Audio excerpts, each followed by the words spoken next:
Hi, I'm Amanda Krugliak. I'm the arts curator at the University of Michigan Institute for the Humanities Gallery. Hi, I'm Angela Abiodun. I'm the Collaboration and Outreach Manager for the University of Michigan's Institute for the Humanities. Hi, my name is Juliette Heinley, and I'm the Arts Production Coordinator at the Gallery at the Institute for the Humanities. Normally, that means that I am working in the gallery with our visiting artists to build and produce their exhibitions. However, in this new reality, what it means is that I am producing this video series with our artists instead.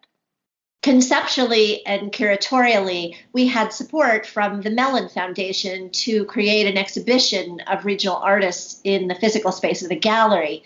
And suddenly we were all in isolation and unable to do that. And it felt an imperative, really a certain urgency to reimagining that project, how we could reach out to one another, how we could check in with artists and communities at this time, all of us going through the extraordinary challenges of COVID-19.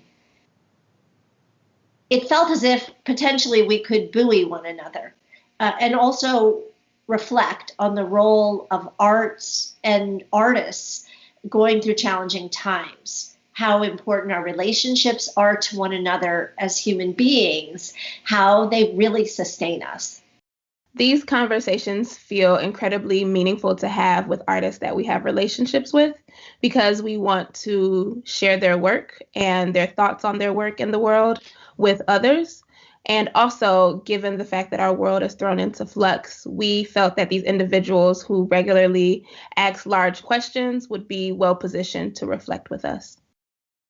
So, this is our pilot episode, and thank you so much for joining us and tuning in.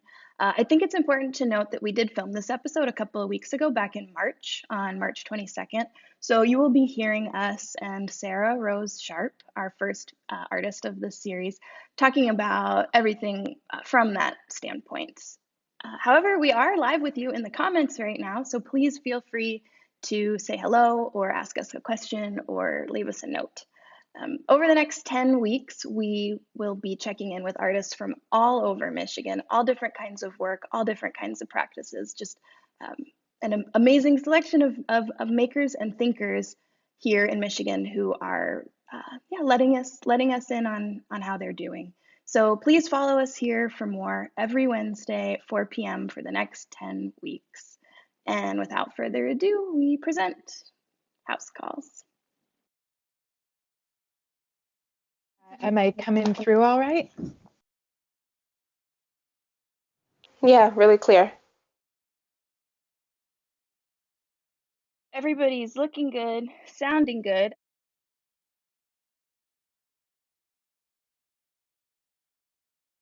All right.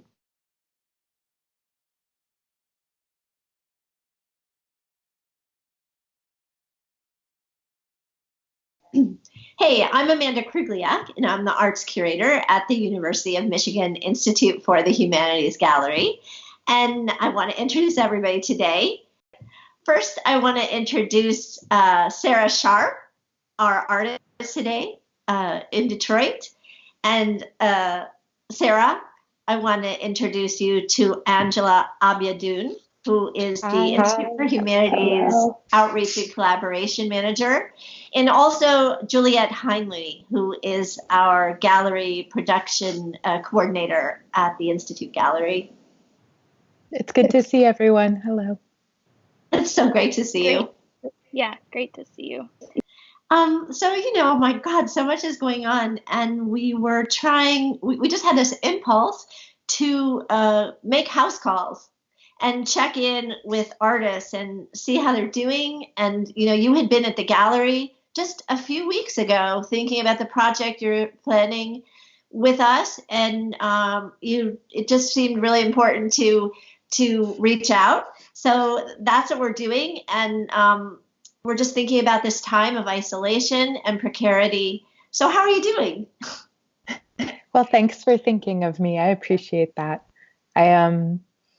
I'm doing weirdly very well with it, but part of that is I think I'm already somewhat predisposed to misanthropy and like isolation. I'm a pretty intense introvert, and I also have all my life read a lot of science fiction and been preoccupied with the ways that systems are a little bit precarious.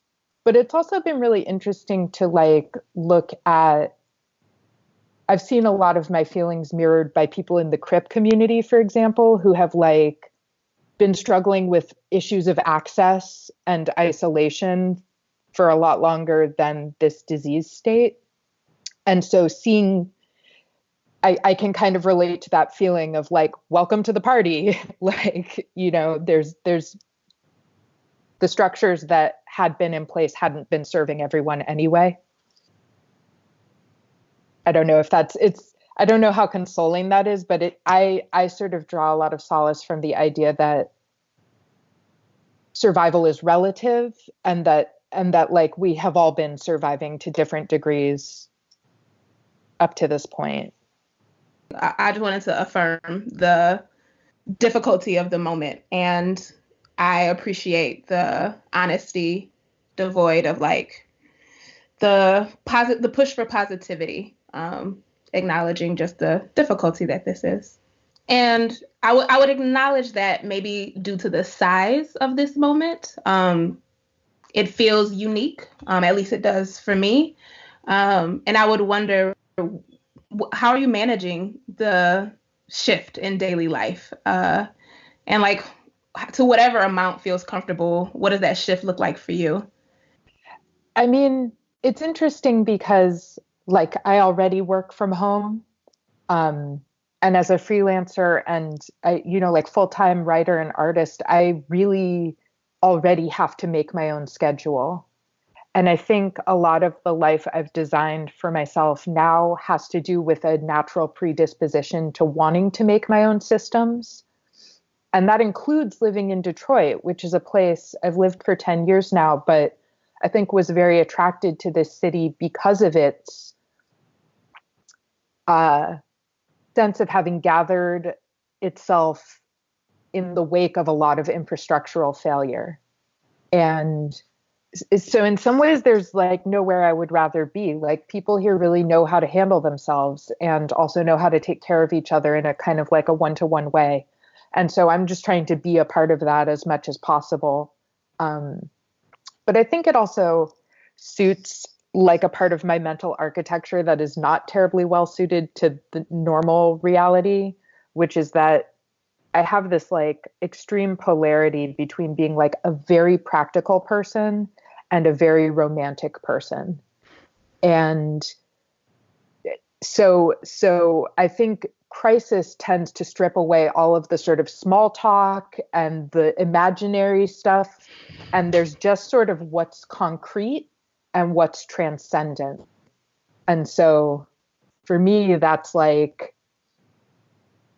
buying a chainsaw and telling people I love them, like sending love letters to people. And it really suits my mental architecture, which I think in the regular world, maybe people are less receptive to like fierce practicality, but also fierce love, which seems, so I find it like, it's opened something up for me to have a wider venue for that. So what are you working on? Is it sending you into the studio or? Yeah, I mean, It's also or show us. Yeah, I brought down, these are the first two things that I finished completely during quarantine time. It's this pair of cowboy and cowgirl pillows. And I think it like really speaks to this question I have about like, who's your person? Like, who do you shelter in place with? Or like, it's definitely speaks to my romantic side. That I have this like pair of characters, and that has been the first thing that I've really wanted to focus on. I'm also engaged in a couple of pieces that are going to be at the Institute for the Humanities Gallery. This one's on a hoop, so it's a little hard to see what's going on, but it's the Detroit skyline, and then some figures that I lifted from I think it must have been like a set of teaching maps or something. I got them at an estate sale. And so I'm in the like really intense handwork part of this where I'm doing like a lot of the buildings. Wow. And each building is like a whole Netflix.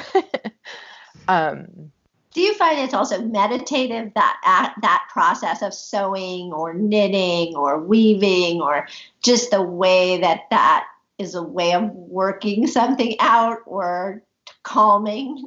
Absolutely. I mean, it's very concrete. There's kind of these mechanical actions, and then there's lots, because of the way that I work where I'm applying like a bajillion small pieces, there's like lots of small decisions that I'm making over and over. It almost is like doing a jigsaw puzzle where like each time you select a piece and you set it in, you have this feeling of like, aha. And like that, I find that very soothing. It's like solving a lot of small problems over and over again. And I mean, I spent a lot of the weekend preparing my garden and working in my greenhouse, which is just like the most hopeful place, and just feels, there's something really relieving about looking to natural systems who like don't have Twitter, like don't read the news. Yeah, so they're just like, they go on and they're, Can you walk us around or no? I can, yeah. Love to see the space. It's so intriguing. Peeking cubbies. So I was excited to show you first. These are the works that I just got back from Mike McGillis, who was framing them. And this one over here is my flag for introverts. So it's super topical. And here's like a wider view. I can't see what you're seeing, so just tell me if I'm like veering super weird. That's good. Oh, good. This is the studio. I tend to like make little idea piles when I'm working on stuff. I just pulled out my elastic stock, like trying to figure out if I can make some masks for people, because that's the thing people who can sew are supposed to do. Here's like my chest of like weird object things. I have just piles. I go through these like sort of very maximal moments where there's tons of stuff on the table, and then I have to pare it back down so I can see. Here's the biggest piece that Mike sent me back from framing, which is a flag for the Farnsworth community, which is a farming community, and like one of the first people I met in Detroit, and really gave me an idea of like what community-based autonomy looks like here. These are some of my doll houses. These won't be in our show, but this is like a bigger body of work, and I kind of think of them a little bit like paintings, because a lot of the way that I make art is sort of compensating for the fact that I can't draw or paint. Here's the biggest piece or not the biggest, but one of the two new pieces that I'm working on for our show. The background is the center of a tablecloth that my great-grandmother Rose, who my middle name is for her, she did this white stitching, and then the rest is my sort of collaborative effort with her. This piece has taken 1 million years. And every time I think that I've gotten somewhere, then I like add another layer. I'm like, now I'll embroider the flowers. It's insane. It's really changed since we saw it. Yeah. Yeah, I'm really pleased about the eagle up top there, and I have Colin Kaepernick here and this rat. I just keep adding stuff. I'm trying to finish out the blue frame, and then I can figure out how to resolve this center plane. Um, um, Thank you for that. oh yeah. And then the thank you. last thing, I don't know if you'll want to use this because I don't actually know if it's legal or not, this thing that I do. But Please tell us. the whole situation had me thinking about this superstition that I have, which is that anytime I fly on an airplane, I steal the safety card. Oh. And as you can see, over the years, I have amassed a large number of them. And my idea with them was always to make something out of them. And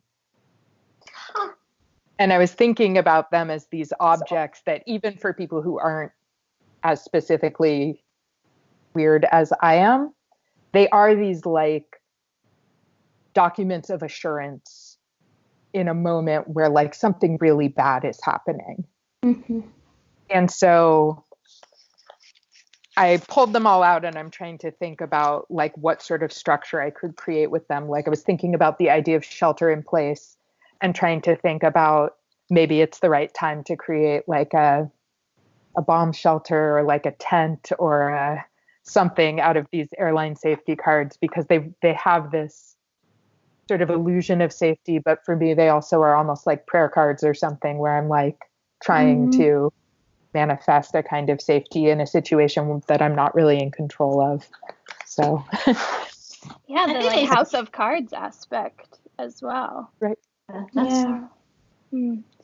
And also that they speak to some, this false promise, like that when things get so bad that you need to find a cushion to keep you afloat.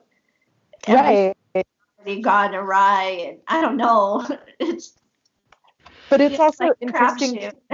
Yeah, and they have these, but they're also funny because they have these kind of instructions for like a very intense moment. And I think that that's part of like what we're all grasping for in a moment of crisis is like, does anybody have a protocol here? Yeah. How can I find control in this moment? How can I feel useful? Like I can do something. Right. And that even some of the tactics that they suggest are useful, like put on your own mask before you help another person. Like, don't, so I thought you might like to see them. But again, I don't know if it's actually illegal for me to take them. I always am like, I'm going to get arrested by the airplane police if I ever get caught doing this, but I haven't yet. Our superstitions ground us, so I support that. And acknowledging that one of the pieces you showed was like paying homage to one of the first communities that you connected with here. I would wonder like what your artist community looks like, and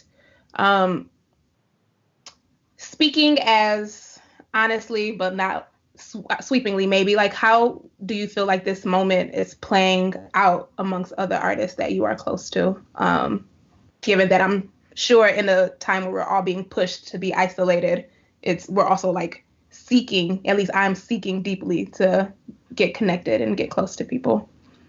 Yeah, it's interesting. I feel comfortable identifying that I'm an alcoholic and a member of a recovery program. And there's been this incredible shift to online recovery meetings that is like a total lifeline and is really amazing. With artists, I mean, in some ways, I think artists are the perfect people to be immersed in this situation, because I really see artists primarily as problem solvers. Like sometimes we have weird problems, but just kind of constantly trying to process reality. And I think maybe one of the other reasons that I am in a particularly good mindset around this set of circumstances is that I spent a lot of last year having a pretty deep existential crisis. And one of the effects of that was that I was having a really hard time attaching me to anything that was happening in life. And I think that, artists are the people who generate meaning. Mm. And at a time where like a lot of the things that people use to draw on their identity, like their job or their routine, like those things sort of falling away, I think artists have a kind of trailblazing advantage in terms of being able to look at life and attach meaning to it. There is obviously like a lot of people I know are feeling worried about financial stuff.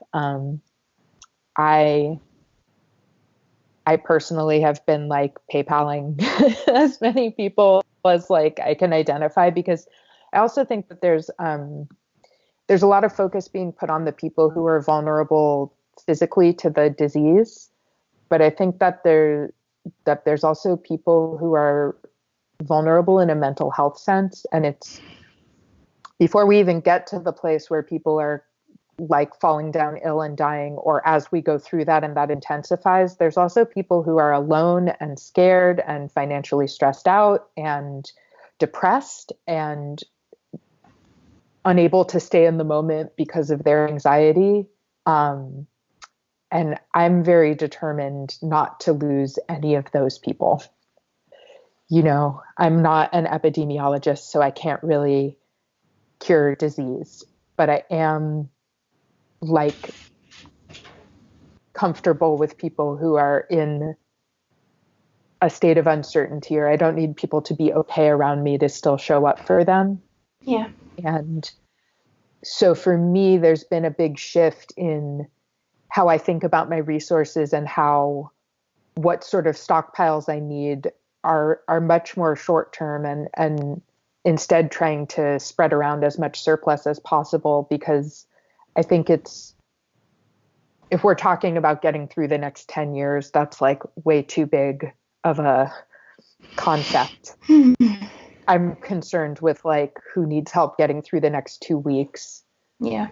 Because 2 weeks from now, like everything will be different. I don't know if that answers your question. It does. I think it speaks to the space for hope, as well as to the difficulty of our like social systems, and like being completely embedded in them and dependent on them, as most of us, if not all of us, are. It gives a lot to think about. So then if you had to just say, like, this is so general, it feels way too broad, but if you had to narrow down what the role of an artist is in a time like this, is there a hierarchy as to what we can do as artists or what our role is? Yeah. I mean, I can't remember if I have talked to you about cave art, like art in caves. But it's a huge piece of my creative values, or like a huge touchstone for me to remember that like art has existed since humans were living in caves. And one of my favorite articles that came out in the last 10 days is they discovered a saber-toothed tiger skull in Uruguay that is bigger than any they've ever seen before. And they estimate, based on the skull, that this saber-toothed tiger is 960 pounds, like almost 1 ton. And the reason that saber-toothed tigers are my most favorite prehistoric megafauna is that they coexisted with human beings, which means that like at a point where a 1-ton tiger was walking the earth, there was still somebody painting in a cave. And that action was so important that like a hunting and gathering cave dwelling society diverted resources towards it. Mm-hmm. To me, that like says all that I like. That is a reminder I come back to constantly about how important art is to our shared humanity. Mm-hmm. And it's like there's tigers out there, and there still is important to put like a bison on a wall. Like artists are crucial, being procreative is to make people, and being creative is to make meaning. And I think without both, humanity is a wash. Mm. And so like artists are here to make sense of things. And when the whole world feels like a lot of the structures are being shaken, having people make sense of things, even our sense of uncertainty, is crucial. Yeah. Can you share that article? I'm really interested to see like photos. Thank It's you. unbelievable. Yeah. Yeah, it's magnificent. Because I often think about that. What does it mean to have been human in a time where we didn't build so many structures to block nature out? Where like we're just upfront with, and you were never really clear about what was gonna happen, and like what does possibility look like in those moments? And I think you're speaking directly to that. And so I think we're getting ready to kind of like wrap things up. Mm-hmm. So I want to say another thank you for your time. And I feel like this is a big question, and it's a hard question for me to even answer. But I would love to hear your thoughts. What keeps you grounded? And or what do you look towards in moments like this? Yeah. Where do you find your light, your hope? I'm so grateful that we got to garden season. Like literally there's nothing more grounding than the ground. And like going out and working and putting your hands in the soil, like I can't recommend it enough. And it's a healing act. And for me, at moments where things seem uncertain, I know like there's nothing more hopeful than planting a seed. It's going to grow into something. And even if you can't see the action immediately, like planting it and then watching those things come into being, like it reminds me that there is a future. And it also, for me, I plant a lot of flowers, but I also plant a lot of food. Like it's a way of investing in care of my community and the people around me and myself, so that it really helps me manage anxiety. I don't know if that helps. And my dog, my heart goes out to anyone who is like somehow dealing with life on Earth without a dog. Like they're just the most unflappably optimistic creatures, and like always just in the moment that they're in. And so it's maybe we should all even go get a dog. Go get a dog. They like it's the perfect time. All you have time to do is walk and hang out with the dog. It's like dog paradise. There was this the most recent, I don't know if you listened to the podcast Reply All ever, but there was a recent episode this last week about how with the like total lockdown in Paris, that one of the things you're allowed to do is walk a dog, but you're not allowed to be outside otherwise, and a lot of people don't have yards, so dogs have become this kind of currency of like somebody has a dog and they walk it to their friend's house, and then their friend takes the dog for a walk to their friend's house. And so dogs are like this. Dogs have become the vehicle to be out in public space. But it's just so great to see you. Really, it just feels great to all be talking and connected. And so thank you so much. Thank you so much. Thank you for bringing us into your house today and just being really open about where we are. It's a real pleasure. Cool. All right. See you soon. Bye. Be well. Bye. You as well. Stay connected.